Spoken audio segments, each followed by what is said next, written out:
Hey everyone, I'm Lisa, and it's such an honor to be awarded as Up-and-Coming Photographer of the Year with a photo of my experience in Baja, Mexico. I traveled to Magdalena Bay in the hopes of watching striped marlin skewer some sardine bait balls. Something very interesting happened, and the water temperatures remained much warmer than usual for the time of year. So this kept the marlin several miles offshore, but closer in reach were thousands and thousands of mahi-mahi. We were told this is really unusual and part of unique weather conditions for the season. I was shooting with my Sony a7 III in Nauticam housing and trying to keep very fast shutter speeds to capture the action. And anyone who's familiar with bait balls, you'll know it requires an extreme awareness of your surroundings. The action is very frenzied and somewhat unpredictable. Bait balls are so incredibly dynamic, so I always try to read the room in the hopes of positioning myself well for photos.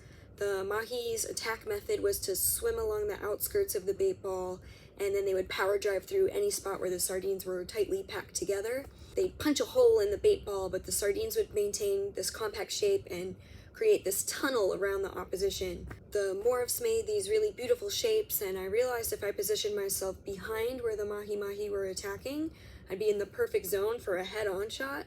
The bait ball was making really specific sounds. The mahi striking made a sound, and the sardines morphing, the fish swimming away, it made really distinct noises.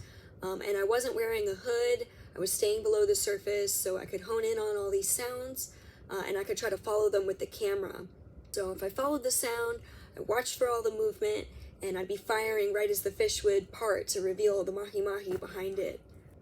It took a lot of repetition and of course some luck, but I was able to land these sequences of shots, and I knew right as it happened that I was able to freeze that moment. It was the last dive of the trip, and it was such an incredible ending to the amazing amount of wildlife that we saw. I want to thank the judges for choosing me to receive this award. It's such a surreal experience. I'm beyond stoked to be considered for such a high honor in the photography world, and I can't wait for my next opportunity.